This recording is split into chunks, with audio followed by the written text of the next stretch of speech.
sure? Are you sure? You want to do a countdown? All right. Here we are. Welcome back.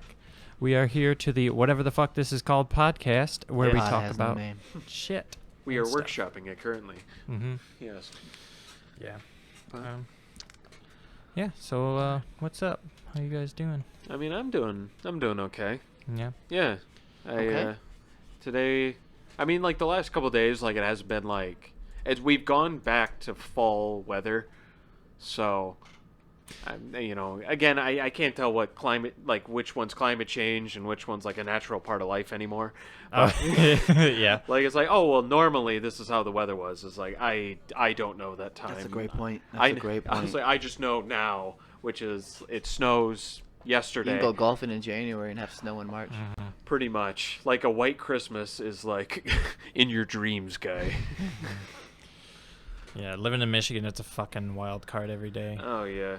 And for the first time, like, I bought boots this winter. I bought boots, and I got winter tires. I was ready for Michigan weather, and we didn't even fucking get it. Until We got February. we got like a week. there were 4 instances in which my winter tires were like, oh, good thing I got winter tires. But outside of the boots, it's like, oh well, my socks kind of still got wet because I wear the low rising ones. So like the ones that really just skin the back of your Achilles. Wet Yeah. sock is a disease.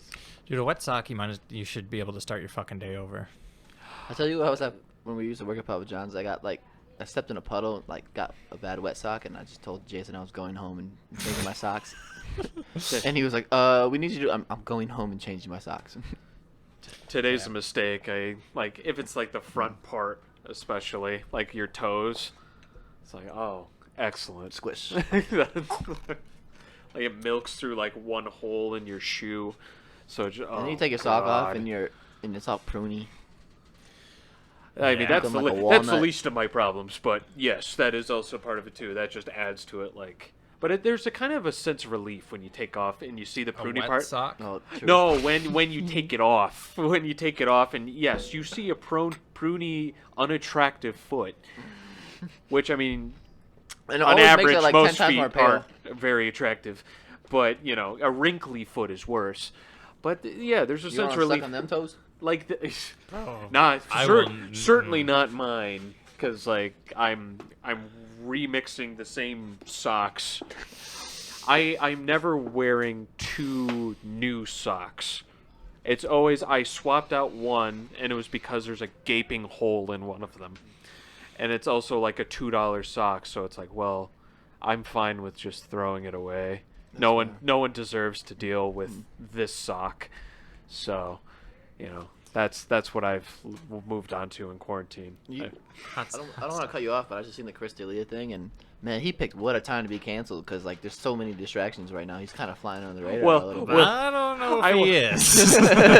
No, it's if there's Well, like, if there's he's someone definitely who's getting being heat.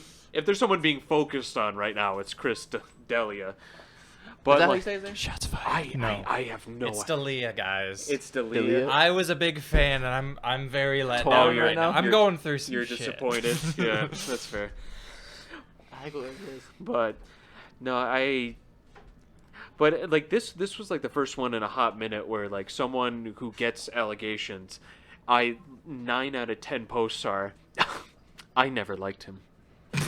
Well, that's what everybody. I was fucking never says. a fan of his hair. Weren't you the one that posted the? It was like a 2-minute Oh, clip of the guy that was like, I don't. What's most important is I didn't even like him anyways. I did not like it. Yeah, I it's didn't like him. I seen it coming. I'm not surprised. And the guy, like, because that video was posted in 2018, so it was Oh, for yeah. it was for a completely different scandal. But it was like my thoughts. He just retweeted his own tweet from 2 years ago, like my thoughts on. He's like, Chris not the D'Elia. victims, not their stories. Yeah. Just That- I seen it that's- coming and I'm not That's surprised. not what's important. What's important is I never liked him. You know what's fucked up is he was on Workaholics, and he was a pedophile on Workaholics. He was a comedian who took advantage of his fans. Oh my God, yeah. No, I like. So I know nothing other than I've seen like him trending and I've not looked into it at all. I He never. has- Yeah, He watched. was there- grooming, right? Yeah.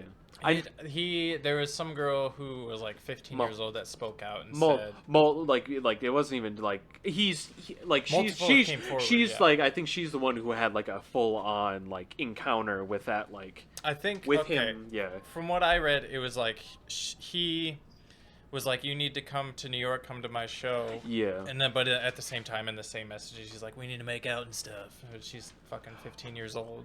Right. And yeah. shit like that, which is just so up, so uncomfortable. But was he aware of age? Oh, I think so.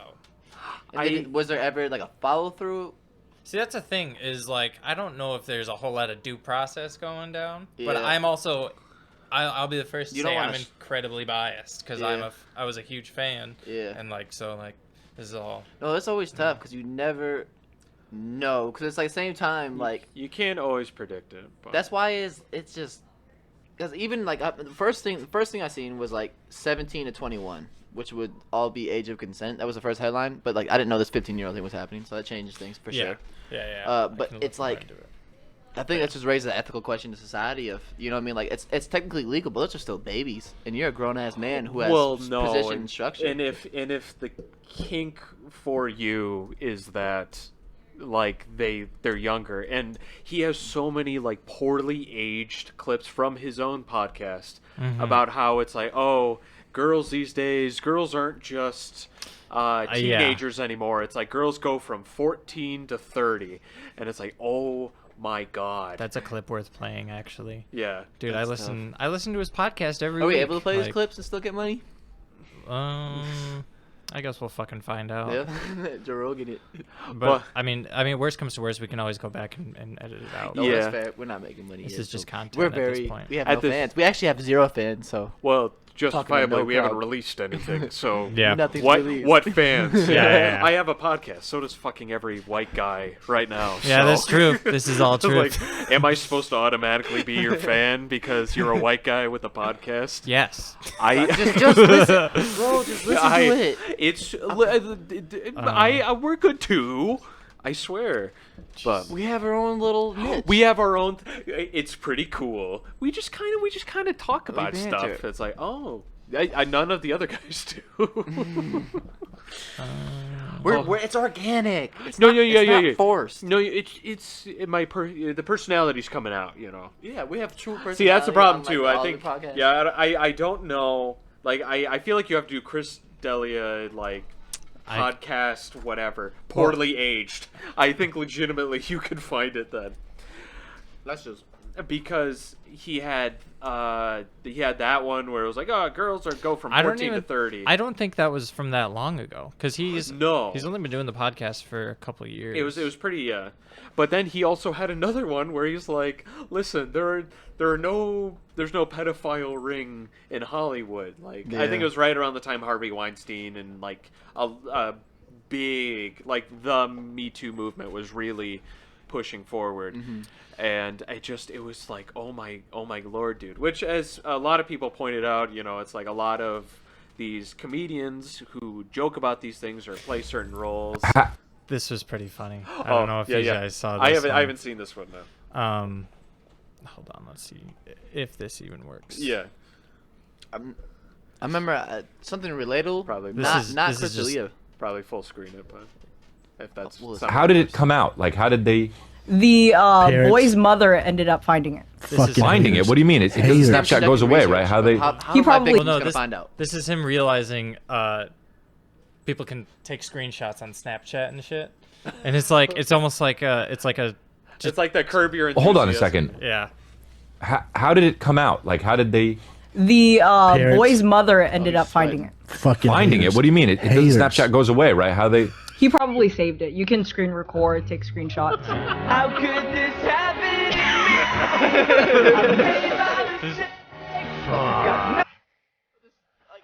He doesn't say anything. But yeah, there's another one though. Oh yeah. But dude, if you watch though, dude, this is such a shock to fucking everybody in his fucking life. There's a clip of Brandon Schaub just losing his goddamn shit. You know, I remember just getting when we were in Special Olympic, like when you get trained to go into Special Olympics, you have to go through like a sexual, some type of like class where it tells you like it teaches you like what's appropriate touch, what's a consent. You know what I mean? Sure. Yeah. And one of the highlights was many perpetrators are always described by their friend groups as like very nice human beings, very kind, very loving. You know what I mean? Like every time it's usually a very surprise. Well, and it's because, I mean, no matter what, that is the response, because if you're like, oh yeah, like then it's like, well, why didn't you like say anything? Yeah. Like it's like no matter what, like there are people who are like legitimately gonna be shocked about things like this, because it's like, oh well, I never saw that side of him. But then there are gonna be other people that have seen that side of him, but they're not gonna openly be like, oh, I saw him writing to girls. It's like, well, you're not gonna, like, then it's like, okay, now the spotlight's on you. Yeah. Monica Lewinsky, I'm not sure if it's in a book, but there was some part I read where she like had went as far as to say as her interactions with Clinton was sexual harassment, sexual assault, and people laughed at her almost and like completely, and it was but she was I believe but it. her whole explanation was because like she was 21 at the time. 21? Yeah. Can you fact check this? Is that I'm not. Yeah, I was about to say Monica we Lewinsky's can age? look up like how old she is and then like subtract it by. When I know she was very in, young, but she had when brought she up was the point. working there. He was in a structure of power. Yeah. How old Monica Lewinsky was when When she was working with Clinton. I can look. Keep going. Yeah, but basically she went and like people dismissed her because she was like, you're 21 or at this age, and but she was basically saying like, I'm still a child and I'm in an internship and he's in a position of power and 22. Yeah. 22. She was 22 years old. She was 22. So still a baby. And this man took advantage of her and his power, and she really didn't feel like she was able to say no and still maintain her position. Well, it's kind of this is a lot like what happened with Joe Biden too, his whole allegations and stuff. Well, it's all the same, because like if the immediate response is, oh well, you were of age, oh holy crap, you are missing the point on such a grand level. Yeah. It's not that, oh well, she's of age, so you guys consensually getting together is legal.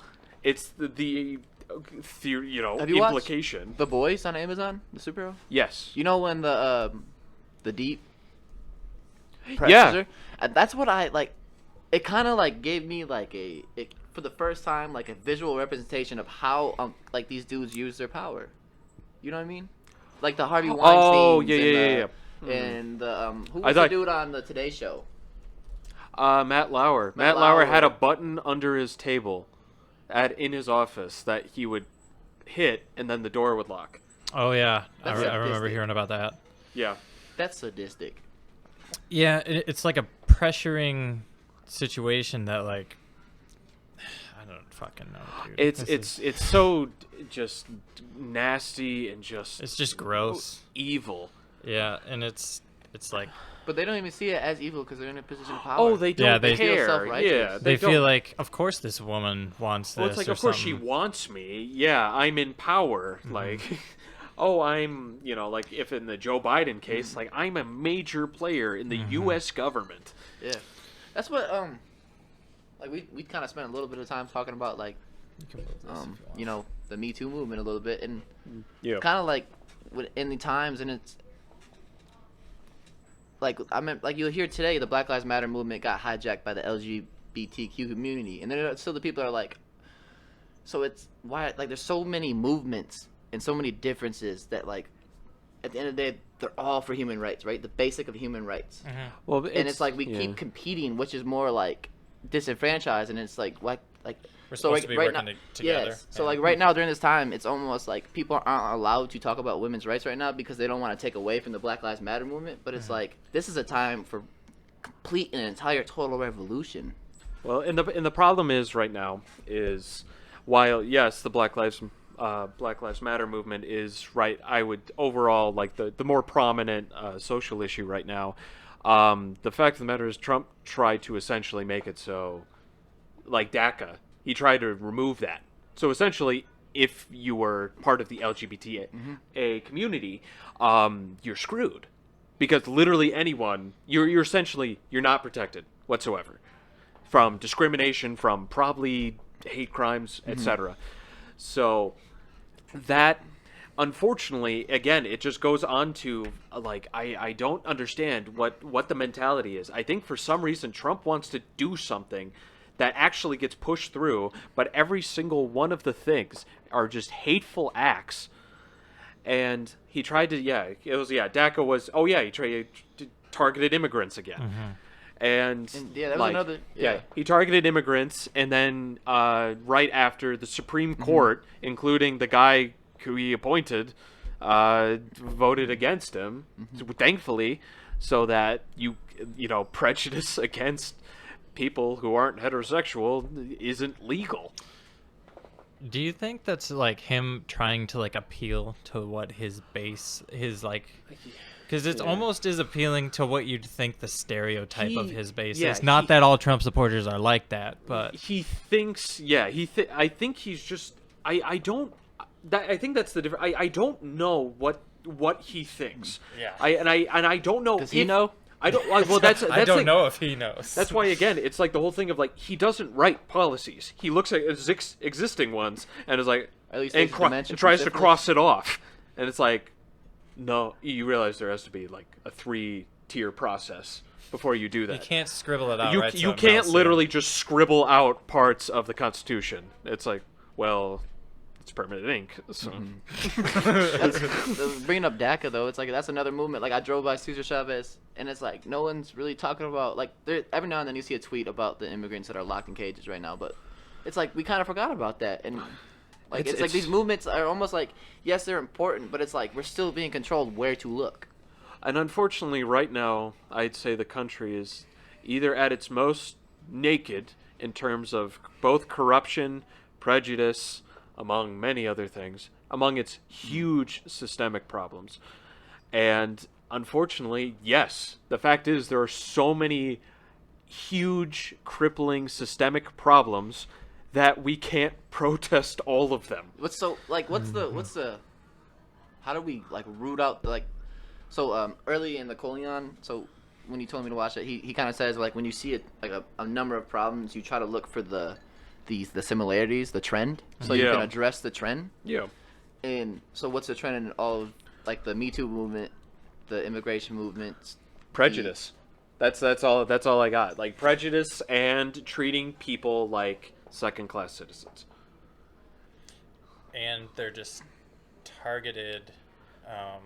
They're targeted because they're not the perceived normal in the GOP's sight, which is a straight white man. Goddamn patriarchy. So I'll kind of, when modern day, for people in our age, they'll blame everything of that's wrong with the government for the GOP, yet the Democratic Party has been a part of the same government for the same amount of time. So where's their hand in this? Have they just been fighting the good fight the whole time, or have they been complicit? No, I think they've had a hand in a lot of it, but I think the left now is kind of pushing the progressive, and I think there's reasonable right-leaning people probably on the side too, but they just are against like the radical extremism, like they'd be the type of people to go against all the rioting and stuff, which I mean, and on the left side you could almost see, and I think we said this last time, how it was almost like a necessary evil, because you can't be silent for so fucking long. Yeah, peaceful protest only gets you so far. Yeah. Something I noticed, something like I personally see when, like, the difference between the parties, at least when it comes to policies or movements, is a lot of Democrats will make kind of what's perceived as, like, an extreme stance and then take 3 steps back and then be like that, like the whole thing of, like, Biden saying defund the police, this and that, and then immediately going like, well, no, I don't want to defund the police, and then essentially not following that up with like, this is what I want to do. Yeah. Actually, no, he followed it up with, when you're shooting an innocent person, shoot them in the leg so they don't die, instead of the chest. That was his contribution. But versus the GOP will just plug their ears. Like, whatever's going on, if it's a problem, they will plug their ears, which is something that I think with this president is something they just see as normal. Like, it's something they have to do because so many things are being outed about things like ICE and, again, just their treatment of these, I guess, non-typical U.S. citizens from what they're used to. You mean the white, blue-eyed Egyptian that we had in our textbooks?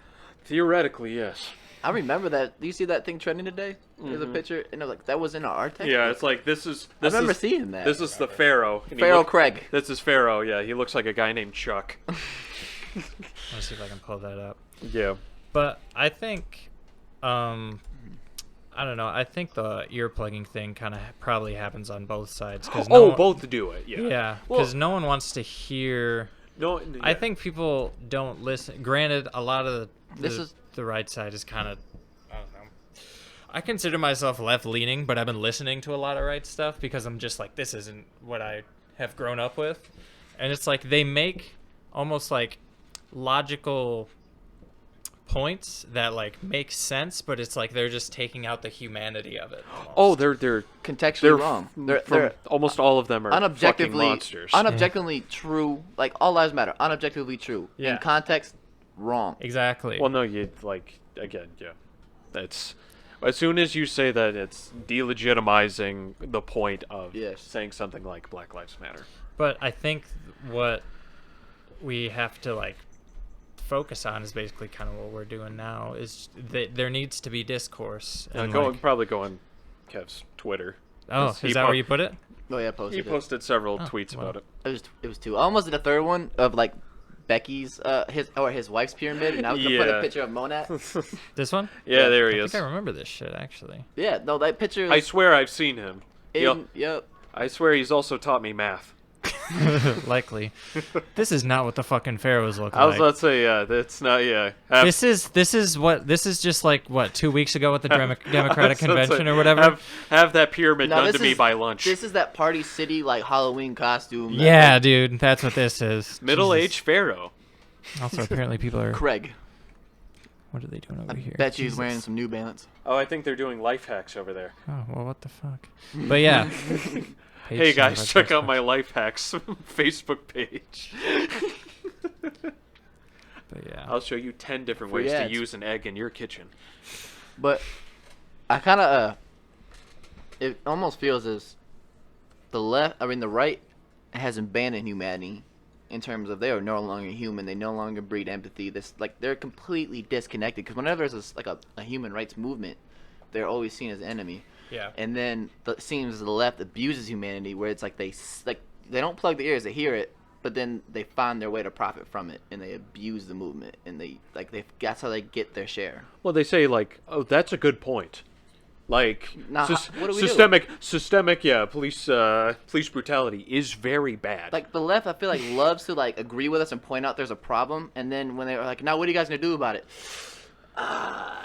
Well, because I think they're so used to getting steamrolled that unfortunately they've essentially become diet Democrats, where they're fully convinced that they have to be full-on centrists.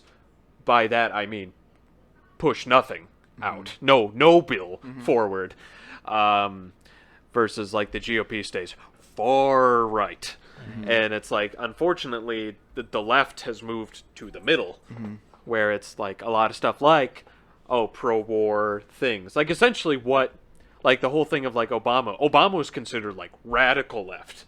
That's why they brought Biden, who loves war, and probably, and, inappropriately touching women.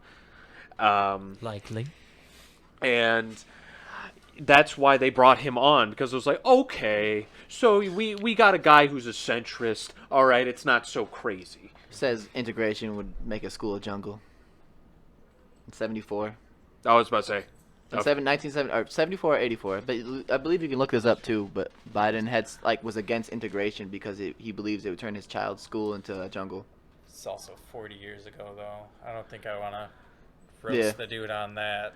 But But- I mean, but I mean, like He was still I'm what, like just 40 true, years old, but- 30 years old? Yeah. I was like, I'll Still a grown ass man. I'll hold on. Yeah, I was about to I'm say gonna- I'll hold them to the Bernie Sanders standard, which is I guess saying that's the true. exact same thing for the last 40 years. Being arrested for the shit he talked about 40 years Yes. ago. You know what I mean? 45 years later, after 1974, it's like, all right, well, I'm gonna keep saying the same thing because we haven't done it yet, and yeah, so Bernie's a weird one. I have because I love the way he conducts himself. I love what he's about.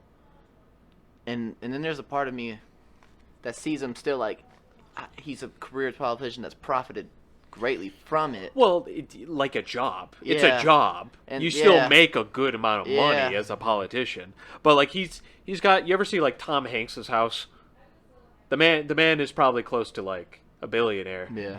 But he has like a normal 2-story house, like that, like versus like Bernie has something similar. I know he has Bernie a has second house. multiple- I know. Yeah. I know he has. I know he has at least a second house, but Does that delegitimize his movement, or are we Not- holding him to too high of a value? Are we holding because it's almost like it's easier to be bad because now it's like now we don't hold you to anything. Like Trump, we can't cancel him because he's already done too many cancelable things. Where it's like Bernie's been too perfect, so people are just waiting for that one blemish. like to me, it's like the fact that okay, he doesn't.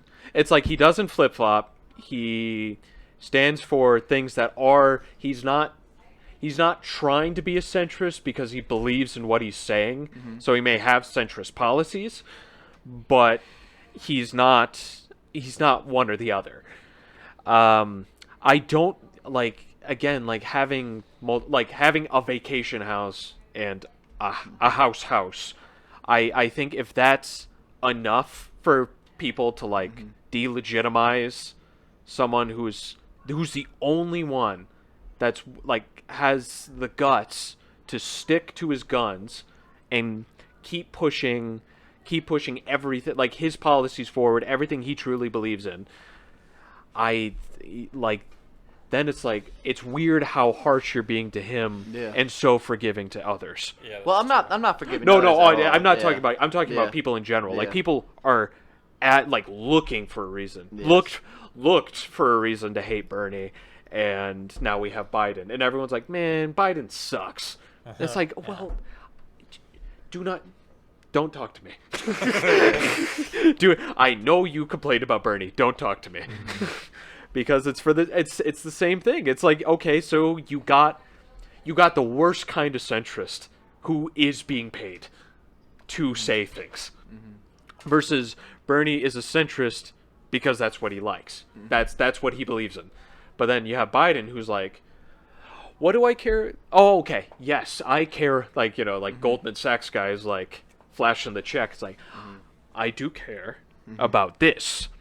And it, recently I saw, because I remember Kamala Harris, especially because right now I know the kind of the pressures on, obviously Trump has Pence, who sucks. But Biden, who is he going to pick as VP, right? And the pressure's on him to like pick a woman because he agreed to, and I guess he can't stated full that, out yeah. lie. Like I guess he could. Like I'm talking about be a bad I'm lie. talking about that. Ironically, he would hold that to heart. It's like, listen, I don't want to lie about that. People would be upset with me, not horribly traumatized by me. But like there's like Amy Klobuchar who looks over the state that was in the worst, like in Minnesota, the one that where George Floyd was killed. And through all of this, like this police force that is horribly corrupt and has been for years, and she's excused it, was like, you know what? I'm gonna respectfully say refuse to, take my name out of the options. It's like, you do that. Yeah. You do that. And then you have Kamala Harris, who I just saw had like a kind of like a Zoom interview with Colbert, where they were like, "Hey, remember when you called Biden a racist and Yeah. that you like essentially hated what he stood for and all these things. How are you friends with him right now? Now you're endorsing him. And she, not only endorsing, she's like, hell yeah, That's a hell go of a thing, Biden. yeah. And she goes, it was a debate. Same reason why Tulsi Gabbard canceled the fuck out of Kamala Harris at the debate. Oh, I was sad about Tulsi. So Tulsi endorsed Biden. You want which made to? me She sad. did? Yeah.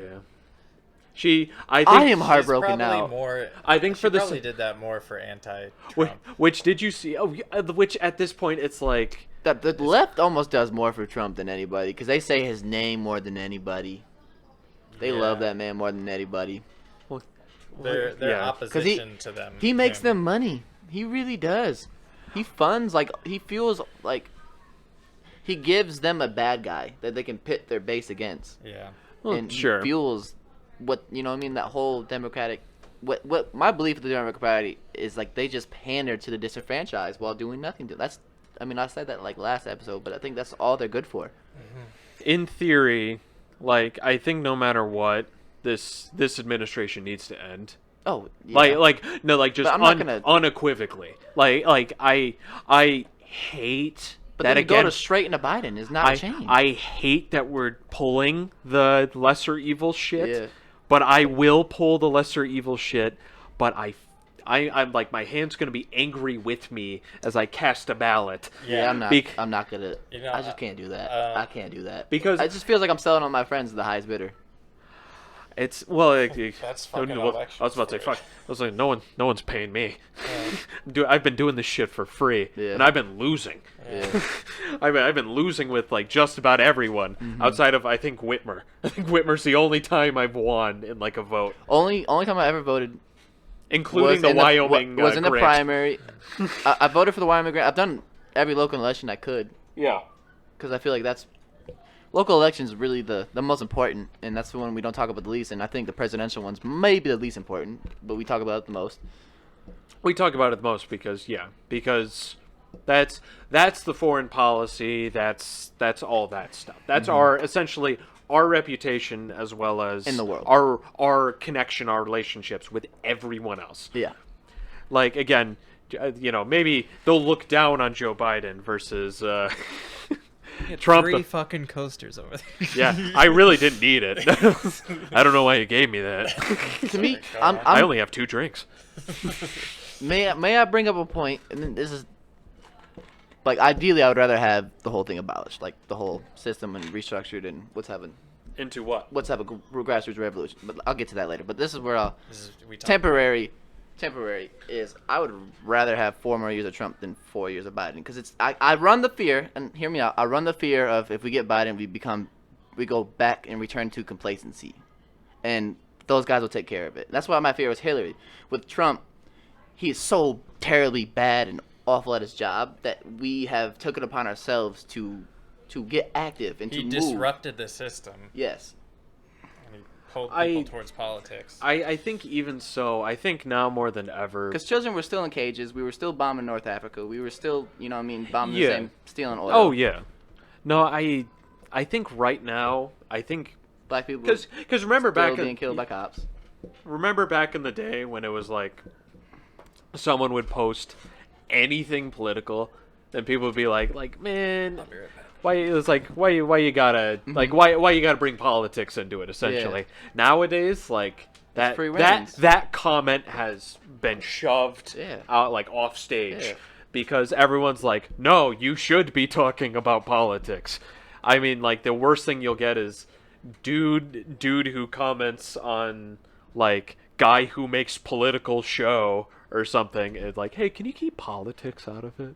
It's like, well, it's not political to talk about cops are killing black people. Mm-hmm. It's like, well, yeah, but can we keep politics? It's like... You ever think it was funny? Like the argument of the no protest for the national anthem was like when I watch football I don't want to watch politics. Yet the minute they bring out the flag and they do the national anthem, that's politics. Yeah. Oh, in- sure. in their yeah, thing. Yeah. Oh, yeah. Well, no, and again, it was the whole thing is Kaepernick didn't say anything.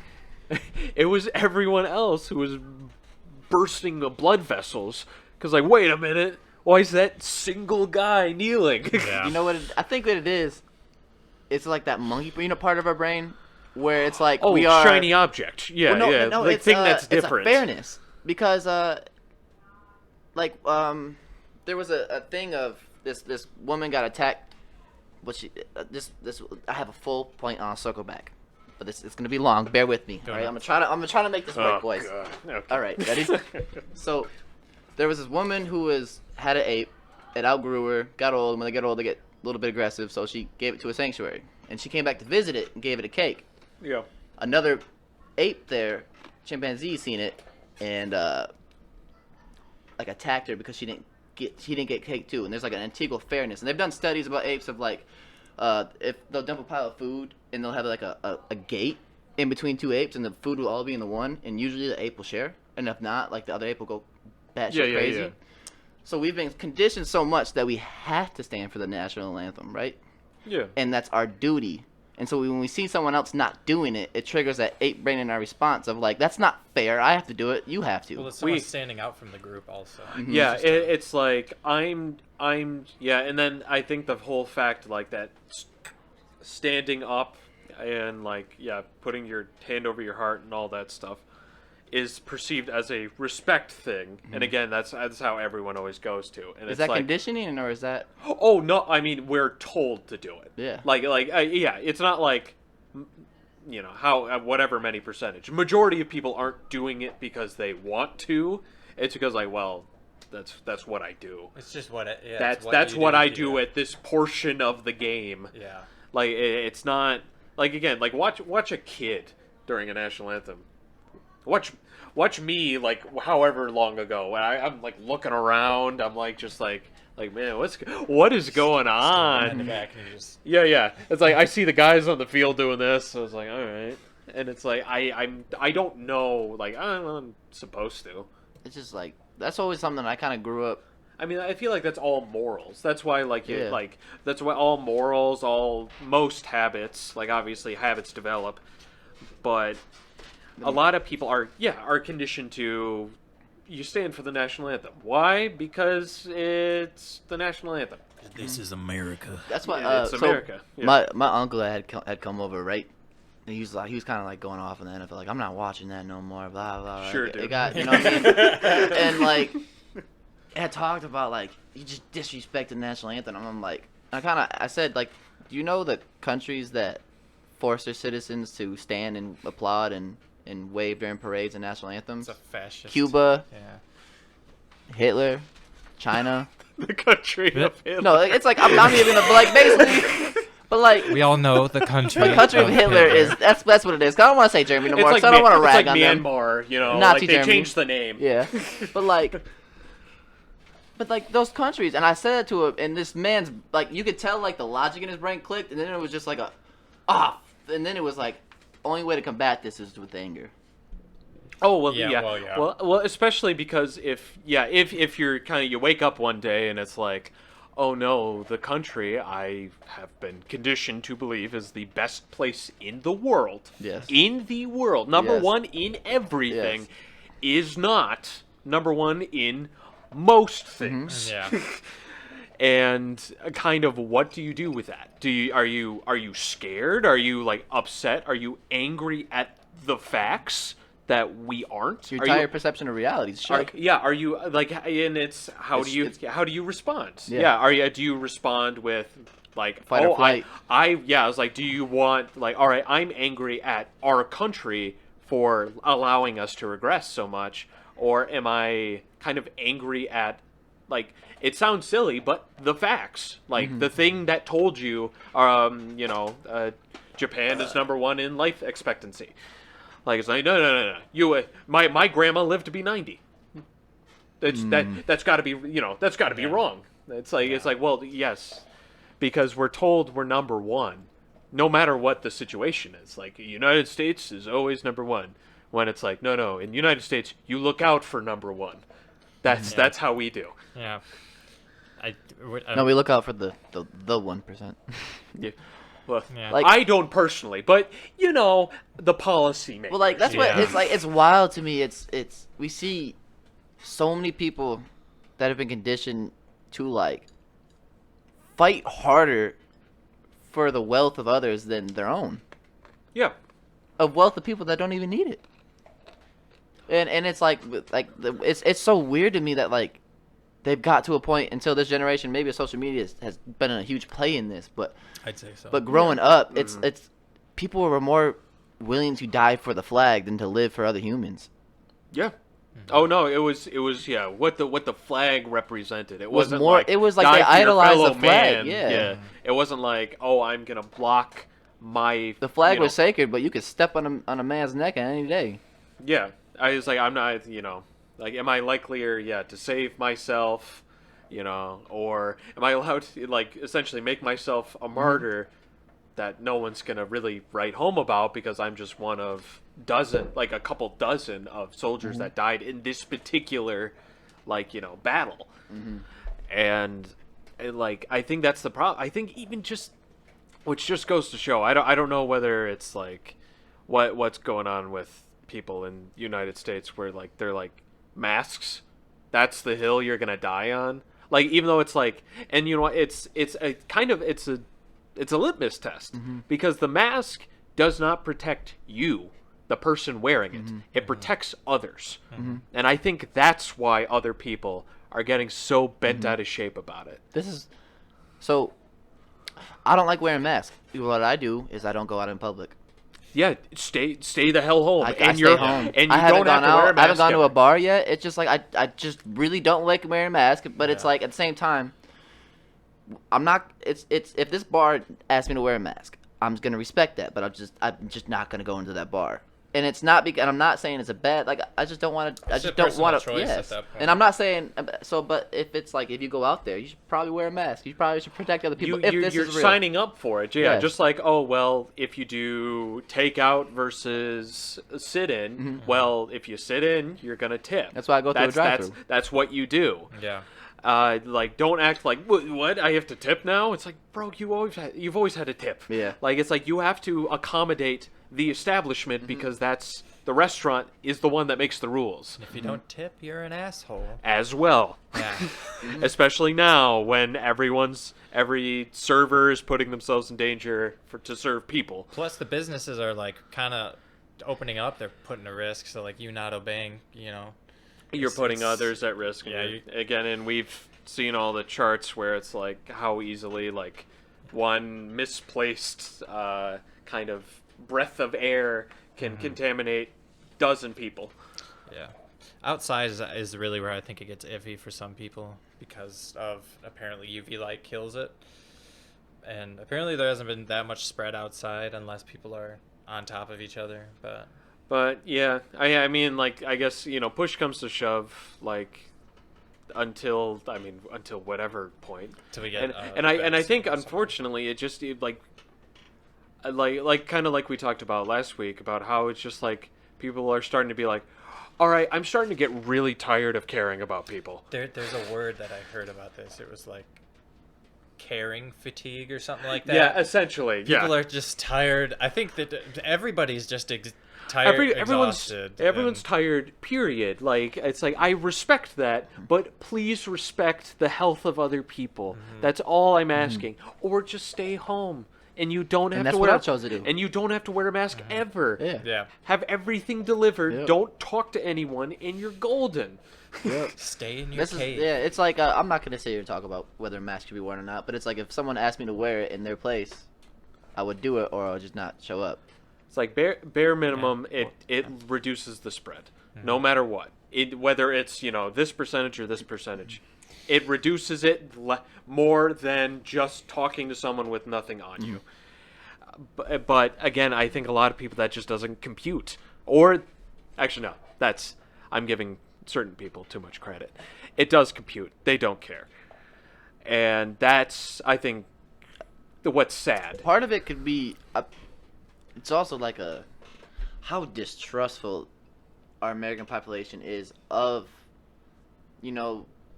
that are the people that are supposed to protect us. Like, we just don't listen to them no more. Like the government's the one like telling us to put the mask on, right? And now people are like, I just don't fuck with y'all no more.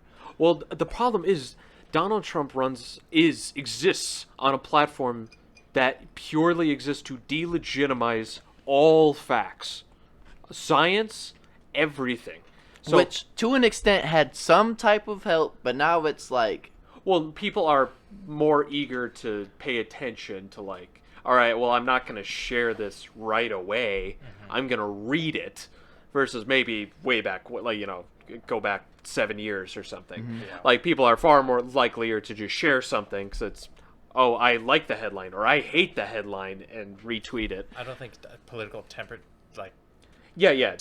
were exactly. There wasn't quite the hot cadence that like we have to have now because there's so much misinformation being put out there, and it's not by theoretically scientists, it's by opportunists or news outlets that just want to make a dime.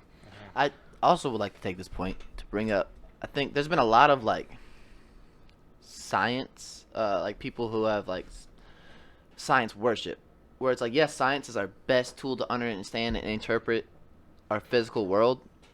Yeah. But it's like, it's come to the point of almost unquestioned. Like, we still got to think there's still error in scientific method. Even when it's like something, a theory is proven correct, years later we find out science is a process. wrong. Yes. Yeah. And so there's this weird understanding of like, how many times in our lifetime have we been told eggs are good or bad for your health? Yeah. And so like, it comes to this point of there was a book I read about the Dalai Lama. It's like, yes, science is a great tool, but we cannot let it go too far in understanding of like, we don't question it no more, and we just think the scientific method's the only way to interpret this world. Well, we have to use it as a tool, not as like it's not a religion. It's not an explanation for everything. And that's where it gets toxic science is almost when it becomes a religion, in a sense. Yeah. Also, we have just a remarkable ability to not. The way we improve is things like facial recognition, so the government and anyone can recognize us better in any scenario. I always love like when they bring up things like they're putting chips in you or they're putting facial recognition, and it's like they already have that. Like if they wanted to, like you got your phone. Your phone is a lot of that already. Yeah, that's like these are just kind of seem paranoid. That's why like I'm thrown off by people that prefer facial recognition over the thumbprint. Like that throws me for a loop. I understand. Look at my thumbs. They don't work. Well, you're the equivalent of a guy with half a lung who's like, no, seriously, I can't wear a mask. It's like, all right, you're a very rare person. I have permanent calluses on my hands, people. Yeah. All right. He has to put in the password every time. It's a nightmare. I've worked places where you use a thumb to punch in, and I just tell them, this isn't gonna work. No. And they're like, no, it's fine. You don't understand. You just gotta redo it. It's like, this is the 6th day in a row. You really don't get it, guys. But yes, there are some scenarios. I understand that. You like one of the very rare cases where it's fine. I'm just being marginalized. Just whatever. That's why we gotta like. That's a cut. Like we think of science as so black and white. That's why we have to like take into this. But see, science is supposed to adjust its views based on what's observed. Yes. So it's supposed to be what we know best by the evidence. But then again, there's been plenty of times where we're looking at the evidence wrong or taking the wrong interpretation. Perspective. Results can be malleable. They can be updated on a lot of times. Yes. But it's something where, again, right now the problem is. Facts have become political, opinionated. It is raining right now. It's like that's not to me. That's what, it's like well, no, that's not how it works. You don't want to banter anymore because it's like you look at blue Twitter and you look at red Twitter and they're talking about the same thing, but they're like literally the facts on this side and the facts on this side. Like either both of y'all lying or one of y'all lying. Well, yeah, it's like. The fact that the president of the United States is one of the very few that actually gets called out by the fact-checking side of Twitter is pretty remarkable. Did you see his new one? No. Where it was Let's see what Donnie's been up to. I think you have to look it up on YouTube because it was legitimately flagged for manipulated media because he He posted a picture of it was like this. two toddlers. Oh, I the did white, see that video. The white and the black toddler, and it was like either reversed or something, where like when the black toddler's running away, and it was like racist baby chases. But like, see, to me, that manipulative media, yes, but they're being extremely hypocritical in terms of like canceling that and allowing some of the shit they do. Because yeah. he had a legit point when he. That's a wild part. He put CNN's logo on it. Like Yes. he pretended that was what their headline was. But And is it parody? Because like we give the left a good extent of parody, and we don't give the right any room for parody. He didn't call it a parody. There was no laughing. Okay. Like there are certain ones like he's done like Joe Biden memes, which god damn it. It's like it's bad enough that what's his name? Elon Musk does memes. But the fact I have to talk about the dank Donald Trump meme he dropped. But it was like there was one like that where it was like against Joe Biden, but it was like him superimposed on like an old LeBron James ad or something like that. And like that one is like a clear parody. Like it's neither of you gave the president permission to use this video of yourself. Is this what it is? I'm gonna pause it for a second, but like we don't even have to watch it honestly. But. Like as inappropriate as that was for like the president to do, the president of the United States to do. Correct. Had a point in that video in terms of like how the media manipulates narratives of a video. You are giving him way too much credit. Maybe I do. Have you seen his posts? No, this is why he doesn't think about his posts. We don't humanize him enough. And like I get why you say that, but no, what's human? We don't humanize evil traits. So like when we see them in other people, we don't recognize them in themselves. So we don't. It's like we completely dismiss them as a human being, and we can't do that. If he said CNN sensationalizes news and often loses the earnest nature of the story, that's one thing. No, I know, but like it was all shocking as it was. And Intentionally, he had a point of media manipulates a narrative. Of something like that. Unless he verbalizes it, I do not believe that was his intention. But If he can say that, then I believe that was his intention. Mm-hmm. But he did not say that. He says what he can, and a lot of times it is very shallow. Mm-hmm. And I don't think that's why though. like the people that we give other people way more room than we give him. I'm not saying we should give him room. Until he earns room, I don't give him room. I'm not saying we should give him room. No, that's what I mean. Yeah. I at no point in the limited time he's been a president, too long but still limited time he's been president, at no point has he earned the benefit of the doubt.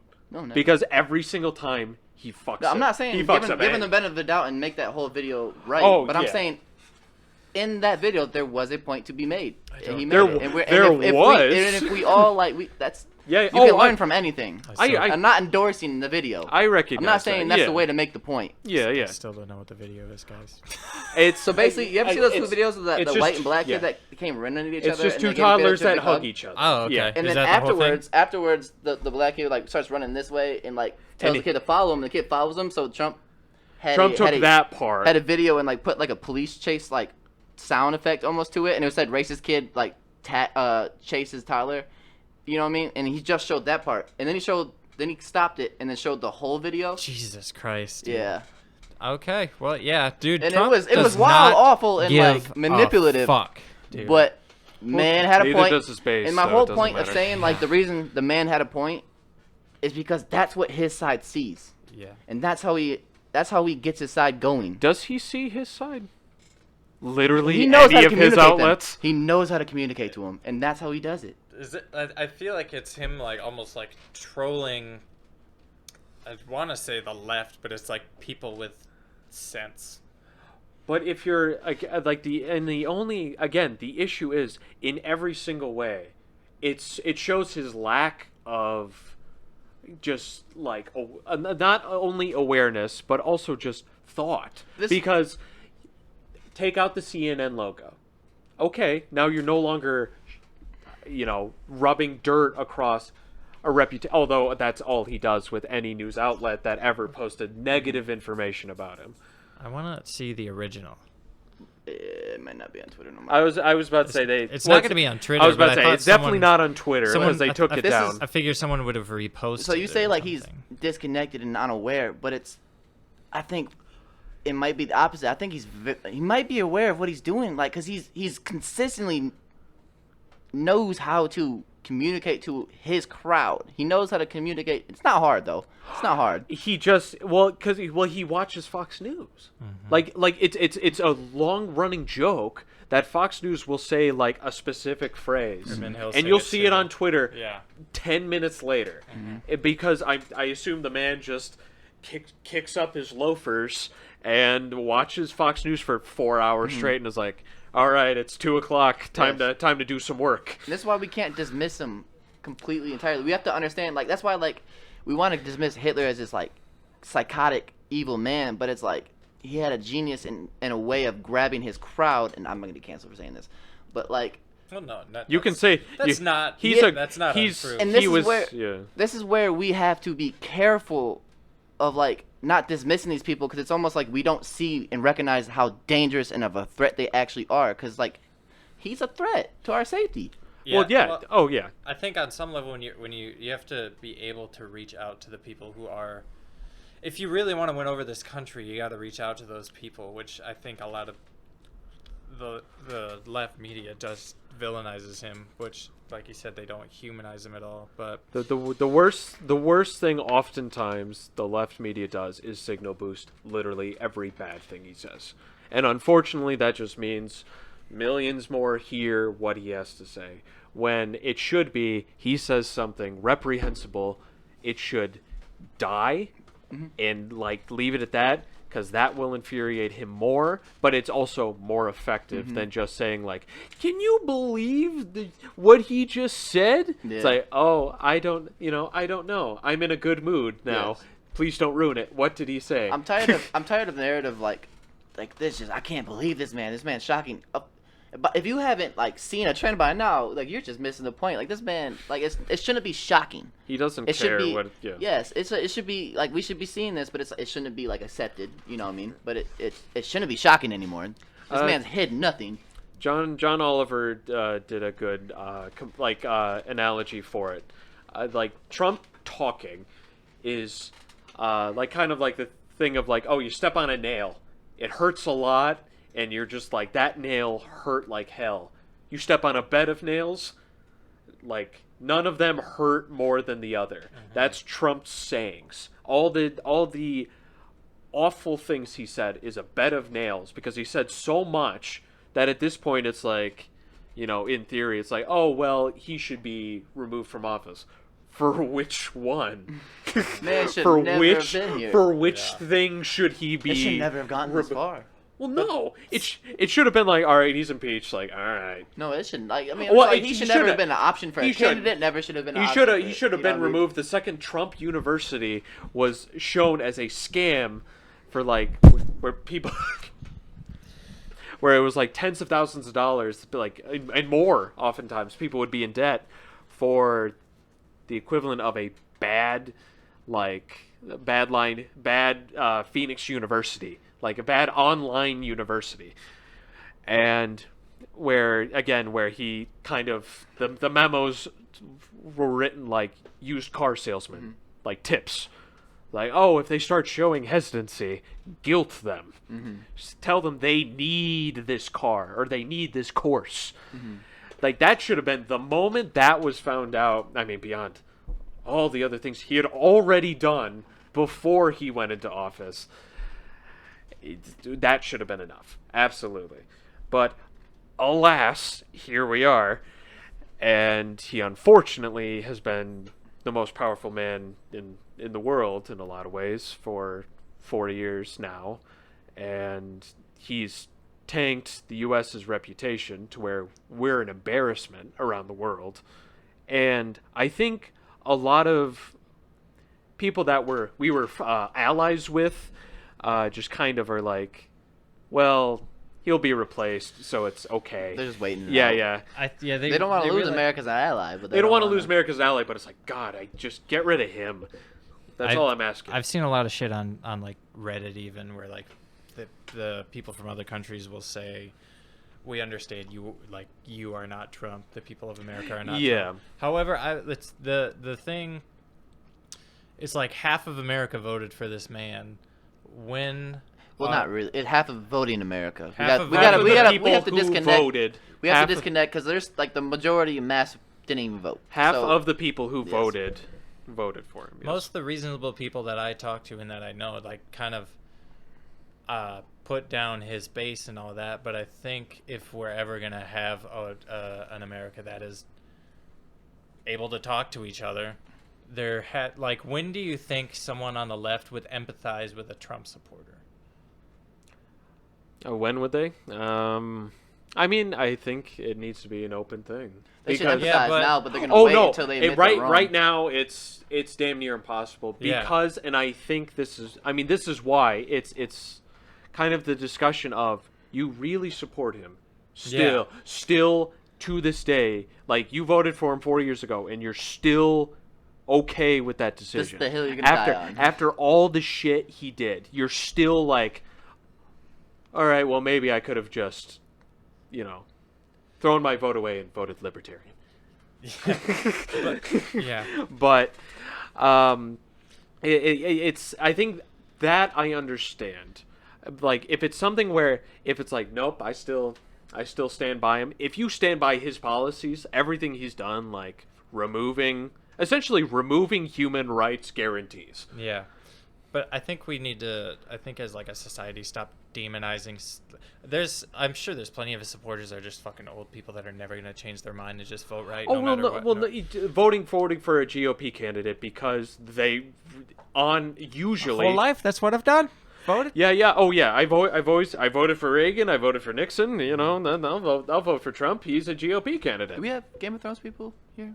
You a Game of Thrones guy? Yeah, I You finished watched all Game of the Thrones. the last episode where Sam brings up like basically democracy, like the thought of democracy to the kingdom, like let the people vote. Oh, let the people vote. And they all laughed at him and called him like they're like, so we just let dogs vote now too, or you know what I mean, like have a seat at the table. Well, because that's how they saw And- the citizens. Yeah, well, like at that time it's like, well, damn, they just trashed Sam, and now it's like I see how dumb our voters are, and it's like, yes, I'm not okay. This is where I gotta be careful here on how I word this. Everyone should have a say. Everyone should have a vote. But you guys are doing everything in your power to make me think you're not worth it. The vote, because it's like we don't even we don't think about it. We just cast it. Yeah, Did you people see just the toss irresponsibly, it. Did you see ignorantly. the Kentucky stuff? Oh, how they Mitch how they McConnell shut down 600,000 thousands voters for of voting one spot, and to it was like two. Yeah, Jackson 600 County. Yeah. So it went from like 3,700 to 200. That's so Just because, and again, Corona. he fucking knows that it's like, which again, I am of the opinion that if he gets reelected, Mitch McConnell will outlive us all. That man is centuries old. Yeah, for real. He's definitely part of the fucking. We need Sam Jackson to reflect his lightning, and then it'll be revealed he is the emperor. Yeah. Jesus Christ. It'll be Rise of Skywalker, where he's just hooked up to machines during his 18th term. Just Man, I hear you. There's definitely just old politics that's just oh no, got a hold of the balls of America a little bit.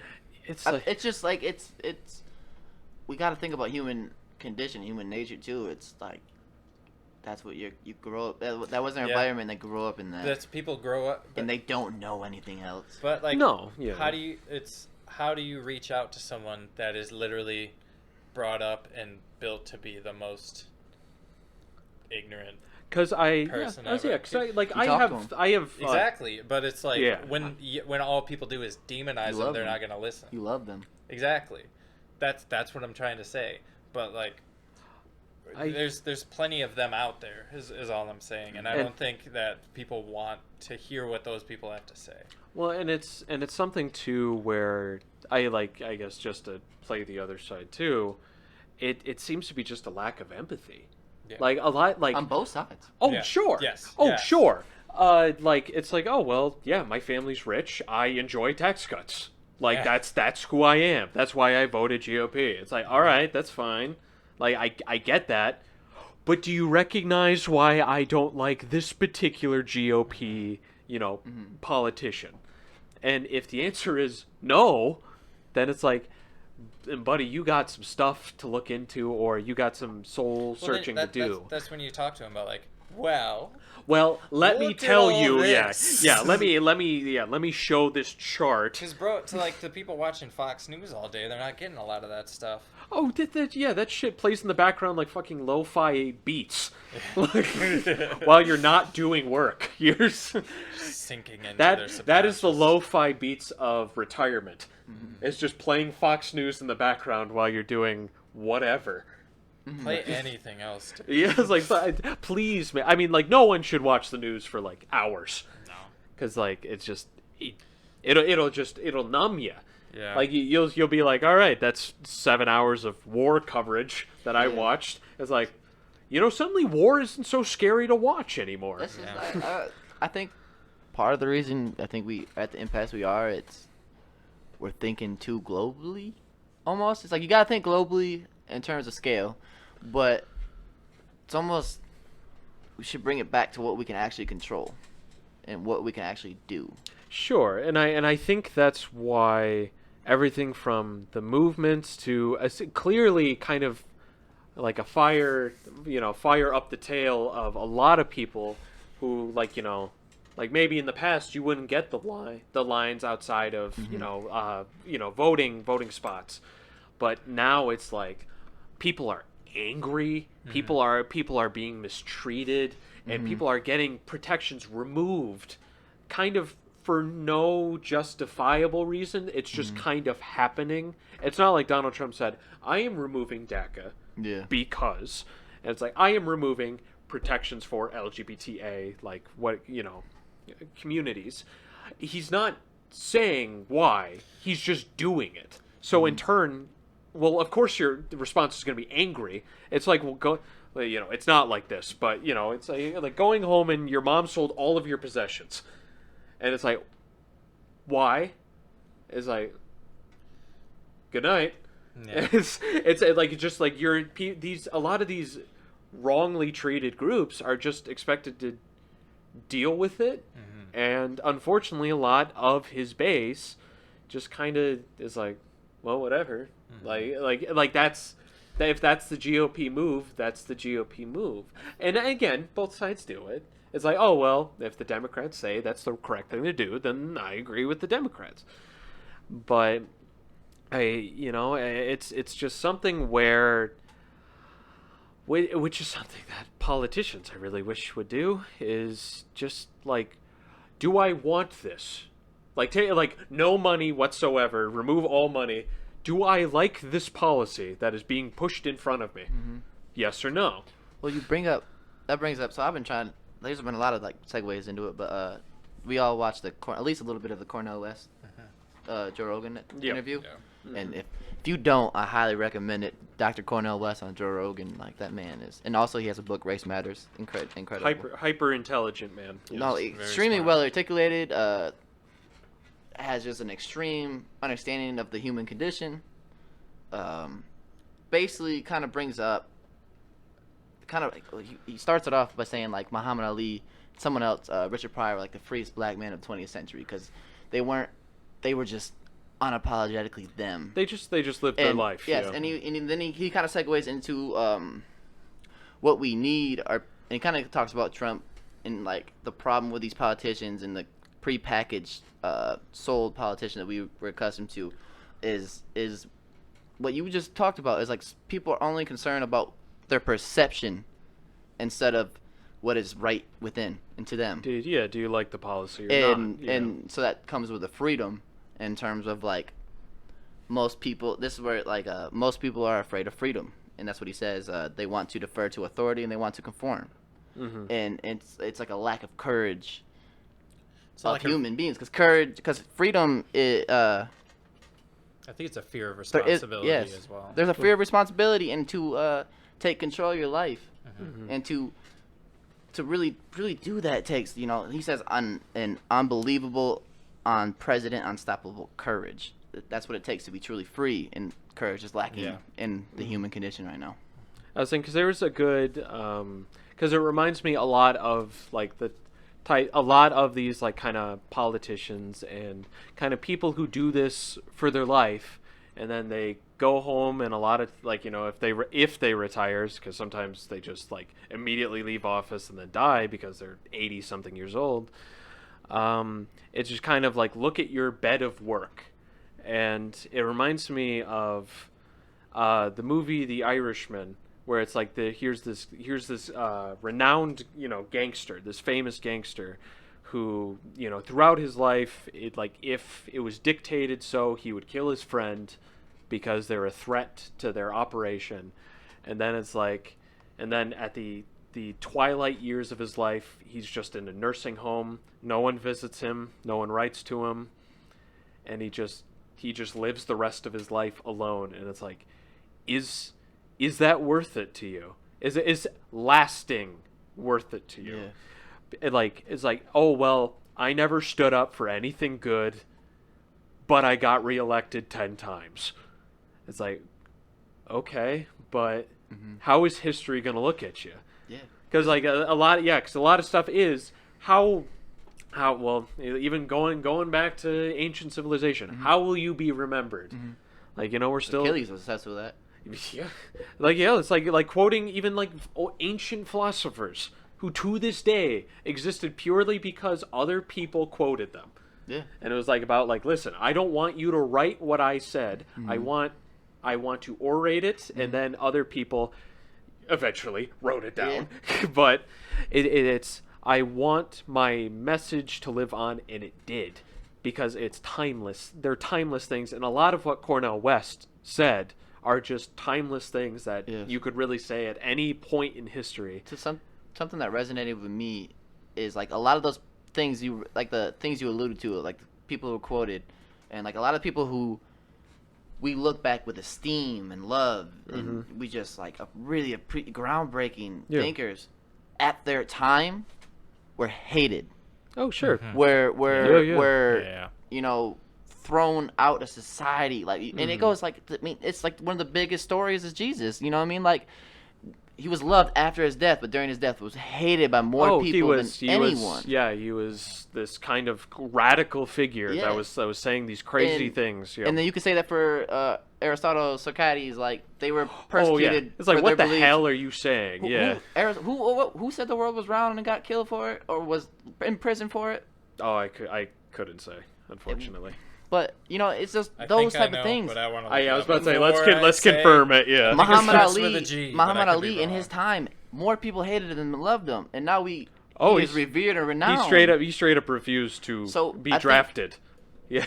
We as a people have to look at that, right? And we have to see like what it takes to truly be immortal, right? It's not necessarily you're gonna be loved, and you're not gonna, your life may not get better. It probably will get substantially worse.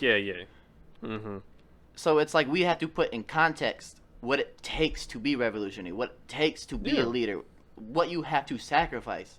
Malcolm X, Martin Luther King, both lynched, assassinated. You know what I mean? Like it's most of the time it's that 5%er where it's like 85% of people will follow. And we should actually look this up, because there's a break in the 5%er, like is a thought. I'm working on it. I was about to say, we're finding out who said the Earth was round. Yeah, but there's a breakdown of most of the population is ready to follow and is the sheep. Yeah. Then there's a population that wants to rule and run those people, and then there's like the 5% of people who see the whole storm, and see that condition and like try to educate and tell people about it. You're gonna get a bunch of flat earther like forum posts. Well, no, someone was like, this guy said that the Earth moved, and claiming that distant stars were other suns with other planets and other people. I was like, that's not what the question asked at all. That's not what I said. Yeah. Thanks. How did I know it was Quora? Yeah, dude, I knew it was Quora. And then they were like, it was common knowledge that the Earth was a sphere back then. It's like, well, then this is not the thread for you, sir. Homie, they were like straight up Truman Show, where it was like, I'm afraid I'm gonna hit the fucking wall. Like, and then it's like, or actually no, they were afraid they were gonna fall into space because they were like, it just ends. It's like, when. You do you, dude. You're gonna find out eventually. Are you thinking of Columbus? No, I thought it was gonna be like Galileo or something. I never thought of Galileo, like any of those. Basically, all the same to me. If you said a quote and you put a name on there, I might believe there's Socrates, Aristotle, like all these different Greek philosophers, ancient philosophers. Yeah. Sounds old. I don't think your name exists now. yeah. That doesn't sound like a modern name. No. What was the other thing? So the 5%er is basically there's a mass proportion of people, followers. A smaller portion is leaders that want to like control those people, and then there's the 5%ers who like try to like speak out against it, but those are the ones who are persecuted, and like those are the Jesuses, those are the Malcolm X's, those are the Martin Luther Kings, like those are, you know what I I mean? It's like what's your the ones who get martyred. It's like what's your phone number? And then you say all the numbers all at once. 600,000. So what am I looking at? 5%ers quote. 5%er breakdown. 5%er breakdown. Oh, 5%er meeting. That might have something like that. 5% nation sometimes so refers it's to as the nation it's like of gods and earth. It's a Black Power movement. Like okay, so one of the tenets is the white man is the devil. Oh yeah, what does 5%ers believe in? Because people do also ask that. God, the black man, and the 5%ers believe 10% of the world knows the truth, and those elites opt to keep 85% of the world in ignorance. Those left, the 5% nation, are out to enlighten the world. Okay. Gotcha. I dig that a lot, actually. That's I understand. Tight. I can get that. And I could see that. Yeah, I can see how that's, legitimate. And I think a lot of people just don't want to talk about that. I mean, and I think that's the like a lot of all of this stuff right now. A lot of social media. It's not like essentially the all lives matter people are being vaporized the second they appear. So now it's people who are just uncomfortable with the truth. It's not trolls. Well, to me, it's less trolls, I guess, less jerks who are just like, oh yeah, well, I'm trying to say kind of shut up. Yeah. It's less that. I think there are just a lot of people who are like, I don't feel comfortable with this reality. I think I have a kind of a good metaphor for this. So it's if ignorance were to be the darkness and for truth to be the light, when you're in a dark room and the light shines really brightly and it hurts and you do this. Yeah. And you guys have to readjust. Yeah. I think the truth's shining bright as fuck on people, right? And it's hitting their eyes, and I think we have to allow them that time to adjust. It's like the Matrix coming out. Matrix 4. Yeah. That's you know what I mean? But it's like we have to allow these people who have their reality shaken and finally light shed upon them for their eyes to adjust and their pupils to dilate. Oh yeah, because certain people either that's where our empathy is lacking on the side of human rights and justice. You know what I mean?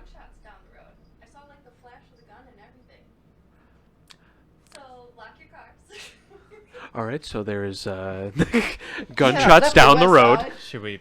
Should we pause? There's I'll make sure. No, fuck it. Wars and chaos. We're here. Should we run outside and yell? Let's make sure that our cars are cool. Okay. BRB. We'll be back. BRB. Recording. We do have to. This rest of this podcast is dedicated to me getting in a room with, and we're gonna have it. I don't know. Talk. Update: there was no gunshots. Back to the show.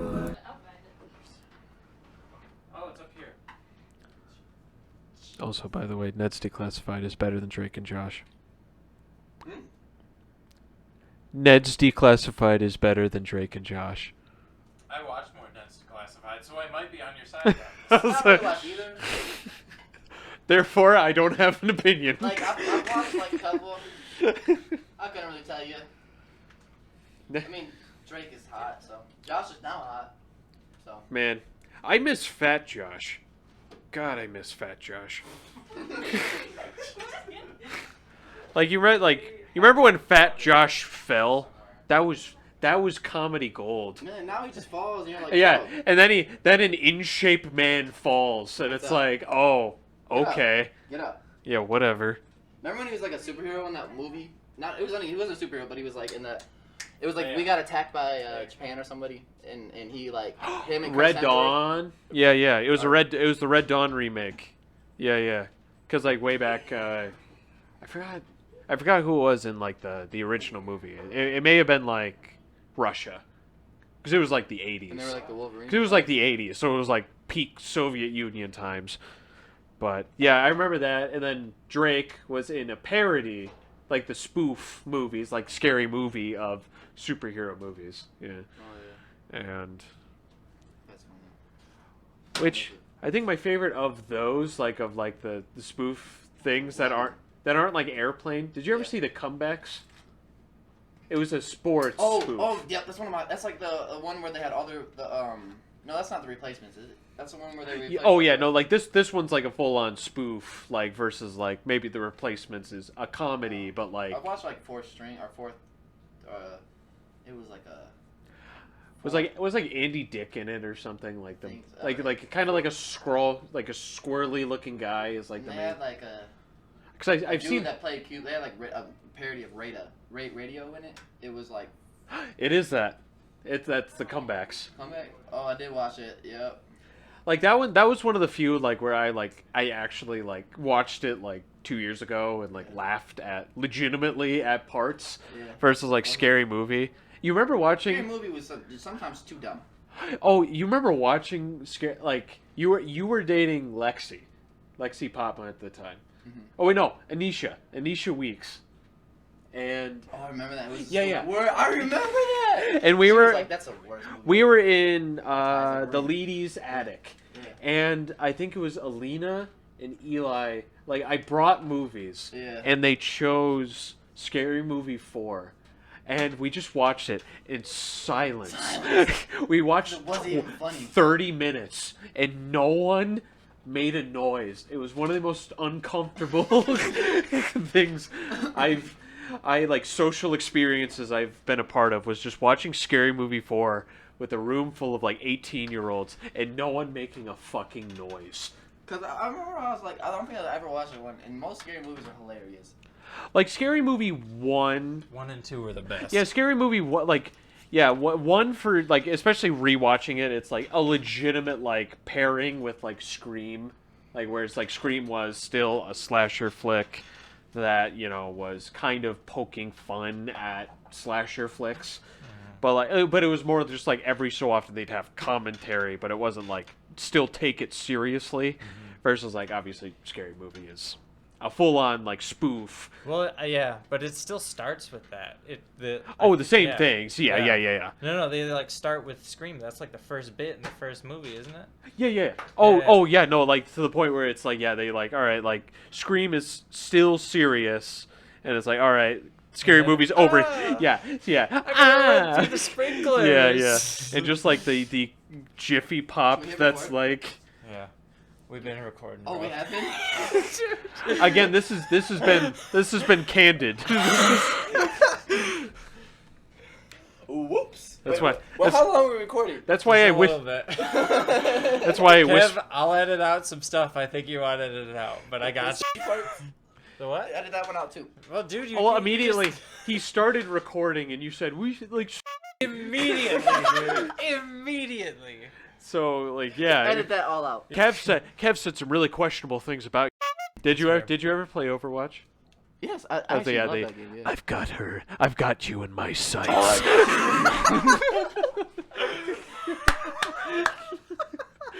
Why do you do that so perfectly? So, actually, can we focus on you a little bit? I want to focus on Yes. it was a little bit of why I wanted you to listen to the Cornell West too, is because he kind of brings up like the importance of comedy. Yes. And what I know you're involved with comedy. I don't know. Yeah. Oh, yeah. Well, I mean, a lot of because we still essentially occasionally meet up on Zoom to kind of discuss What kind of comedy? Just what's in general. Your role in comedy? Oh, what do you yeah, want to yeah, do yeah. with comedy? Like, what is comedy to you? Like, Oh yeah, well, like comedy in a lot of ways, I think is the most easily digestible way of hearing uncomfortable truths. I think there's a reason why certain people throughout history, a lot of people revere that happen to be comedians, which was a big point that Cornell West was talking about. because again, it's no matter what, and I think it's why, like people sometimes will pull like the say something real, then be like, or something, I don't know, because it's like I said something really real, but the or something, I don't know, it's like, oh, you're not too serious, so it's not like, ow, jeez. It's like, well, maybe if you were a better person, maybe they would call you back. It's like, haha. Like, so a lot of the comedy I do, when it's not already pre-established plays and musicals, is a lot of on stage sketches. So, but a lot of kind of the basis of these sketches taps into both current events as well as uncomfortable truths, or kind of poking fun at dark sides of society or history, which is also something I would say Key and Peele did exceptionally well. That was something where, again, that was like, because there are a lot of like comedians that'll say like, listen, all jokes are like off limits, but it's like, but they're bad at like telling the jokes. Like the joke is like serious topic, haha. Like, and it's like, it's funny because you said a bad thing, versus like there are people who can offer commentary on something that's, I guess, has a comedic edge to it without trivializing the kind of weight of what you're discussing, which I think the best comedy does that very frequently. Is the best comedy will say a truth, not be sorry about it, but still find a way to make you laugh, even if it's like kind of you look to the person you're with and you're like, oh my god, I can't believe they just said that. But it's not, they didn't dilute the message, which is why, again, you watch old George Carlin things, you watch some Dave Chappelle stuff, a lot of it comes across as more TED Talks with F words. Yeah. Like a lot of them straight up do. Like George Carlin especially. Yeah. No. George Carlin a lot of times isn't saying a joke. He's just like listen. He's stating facts. Yeah. The He's whole just saying. time. He's just saying like. And the world's like, I can't believe that. Yeah. Like that. That's like the man. It's like the government doesn't give a shit about you. It's like, man, this guy. He's a narrator in Thomas the Tank Engine. These Bill are racy Ted. things for him to say. Yeah. So it's Wait, is he really? he was one of them at least. Yes. Well, yeah. It'll be like Thomas the Tank Engine. Yeah. It's like, oh, He's got the voice for it. Oh, he's got an excellent voice. He had an excellent voice. But it's one of those things where, again, like one of his bits that I think, again, is, I don't know if anyone could have pulled it off, was essentially a bit about suicide, and it was kind of essentially making it just kind of like kind of the tedious nature of like, all right, how am I gonna do it? It's like, gotta get a rope. I have some in the garage. Yeah, it's got oil all over it. Yeah, it's like that's the joke. Isn't suicide. The joke is like just the like thought process. Like, good lord, like everything in life is tedious. Like even something so drastic and so serious. Yeah. And it's something where I think that's why I like, in my opinion, when comedy tends to be heavy-handed. And I'm not excluding myself from that, because like I make surface level jokes just like many others do, but there are so many deft hands throughout history and are still going, that can tell immensely hard to hear truths, and they can tell it to you in a way that you don't want to resist it. I think certain things like the news and this and that, sometimes it's easy to look away. Comedy, you get the most people locked in, ready to go, no matter what you say. And now afterwards, they may be like, I didn't like this, but they listened. Which, again, a lot of times it's really easy to, when hard truths are told through serious means, it's very easy to, in reaction, kind of, flinch. And kind of like what you were talking about, where it's, kind of people in the dark, pretty much expose them to blinding light. And it's like, are you someone who's going to reclose their eyes, essentially? Or are you going to kind of work it out and then finally wait until you adjust and like, all right, I've accepted this reality, pretty much? Dave Chappelle's new special? Yeah, it was This excellent. Has to be that for so many fucking ignorant people in the world right now. Oh yeah. But I mean, like, it was more TED Talk than comedy show. Yeah. He's no, that was not comedy. He was venting. Yeah, like that was the most venting I've used his seen platform. him do. It was more of like yeah. Like, I feel like being preached at almost. Yeah, But, he was like, listen, I'm gonna sit down for 30 minutes with you guys, and I'm just gonna talk. I mean, that's what he does essentially, but this time it was. I think he still used his it was the same. Like, it was comedy in the sense of, I think that's how he speaks. With the timing. He is a naturally funny person. Yeah. But to me, comedy is like it has a way of you control the audience's emotions, like in a way. You know what I mean? It's an audience riding on the wavelength of like the mental wavelength. So he was still doing that, but in a different frequency, in a different tone. Yeah. And it was such sincere, powerful, because it was almost like a scolding too at some point. Like you know what I mean? It was like because at this point he's an elder. It's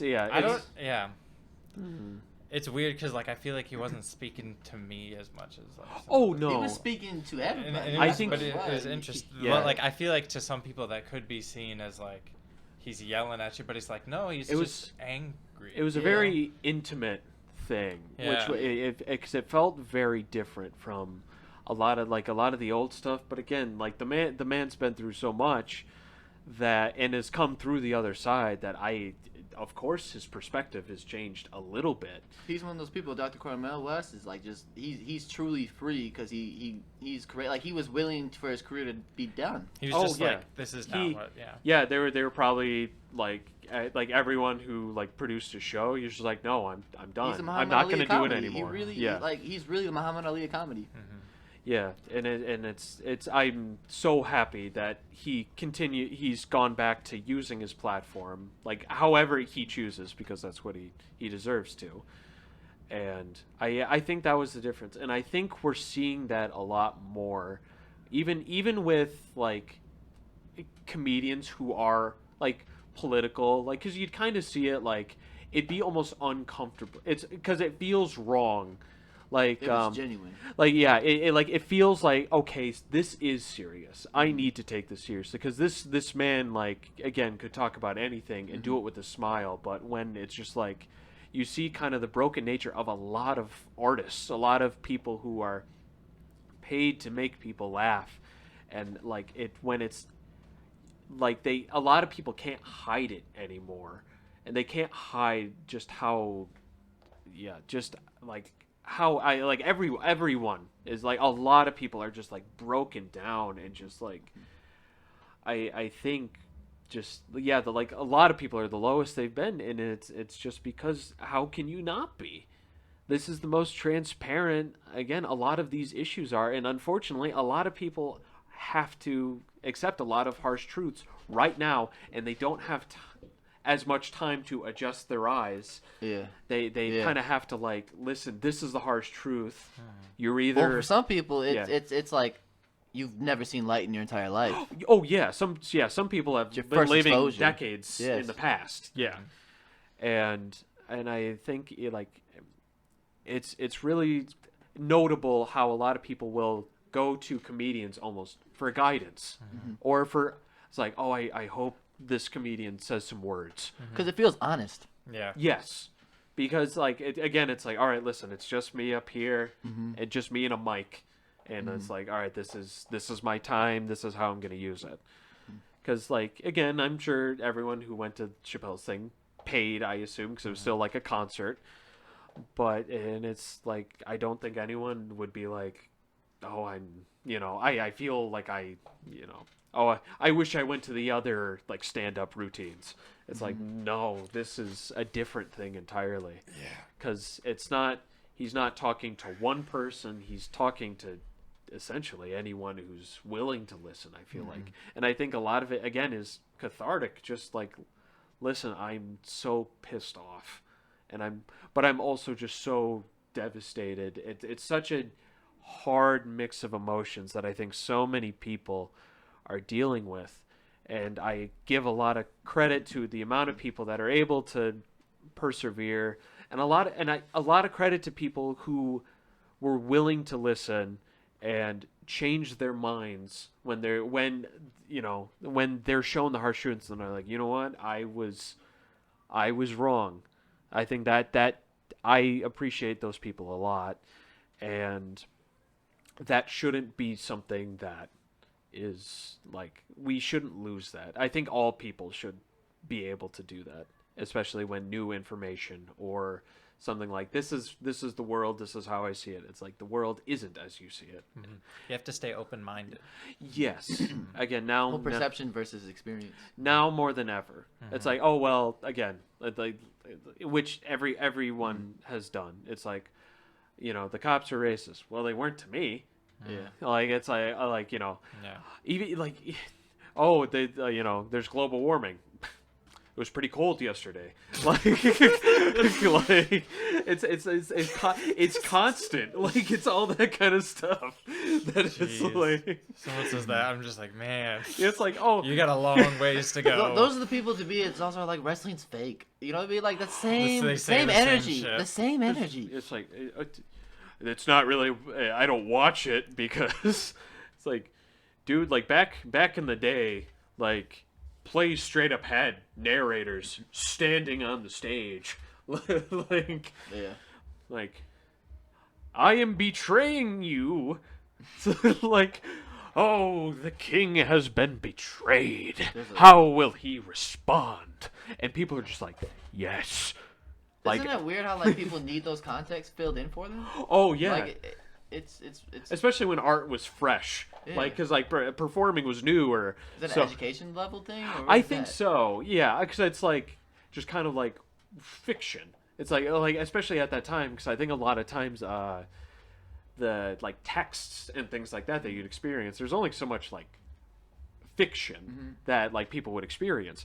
So I think a lot of times it's like just kind of like, so wait, what happened? And it's like, that's why you'd have nowadays it'd be called the hype man, who's like, oh yeah, now he will say his words. Well, that kind of brings up there's a Wisecrack video. Wisecrack's this YouTube channel that breaks down philosophy I think I know the pop one. Culture. And they bring up a point of how, like, villains, Darth Vader in Star Wars early on was black. Villains were very black and white. Batman was good. Robin. It was super simple. Simple, like good and bad villains. And then now you have these Thanoses. We have Game of Thrones, where the villains are still people. Yeah, it's like, oh, like Cersei. Yes, Cersei does a lot of bad things, but she's a mother, and she's doing it for her kids, and she's devastated when anything happens to her kids and to the people she loves. It's not just, I hate.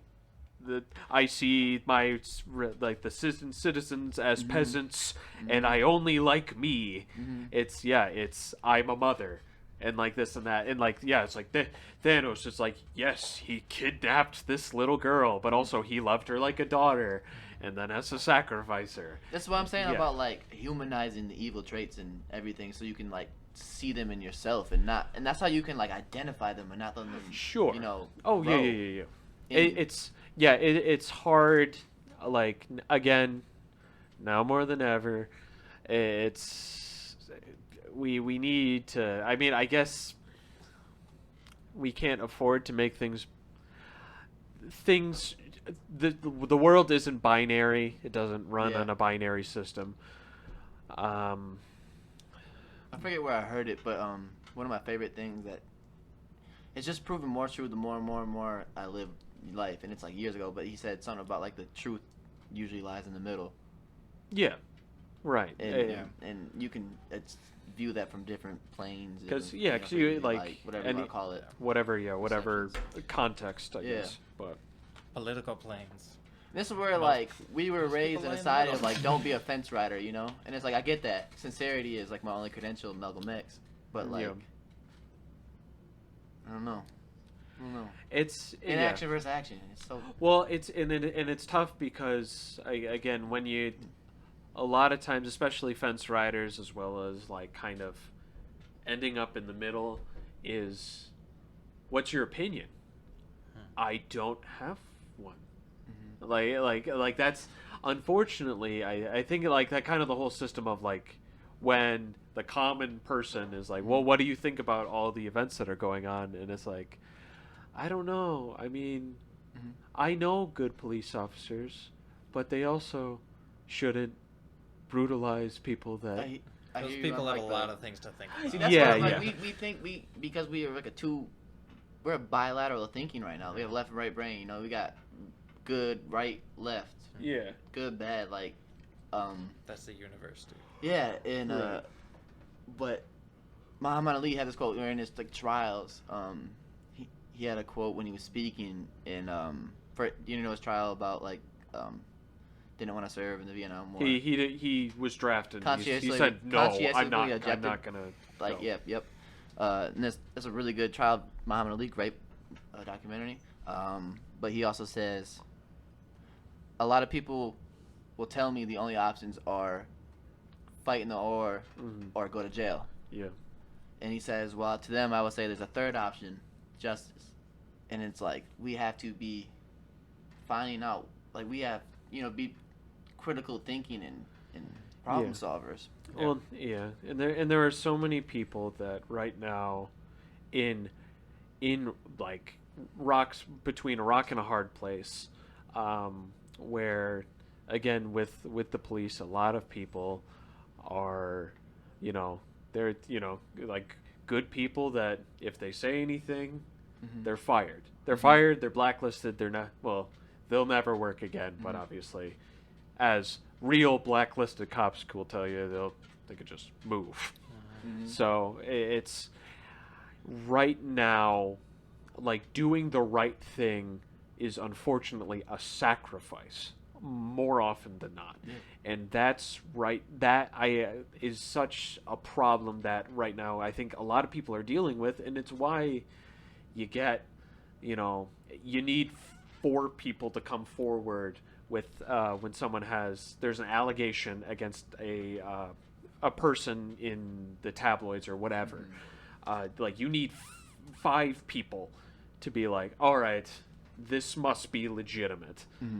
Versus like you'll have like the one, like even going back to Kavanaugh when they were like when he was going to be appointed to the Supreme Court, and you had Christine Blasey Ford who risked everything, would benefit nothing other than I let it out. But even then she still relives her trauma by telling like, all right, this is what happened and this is what happened to me, and then people are going to question you.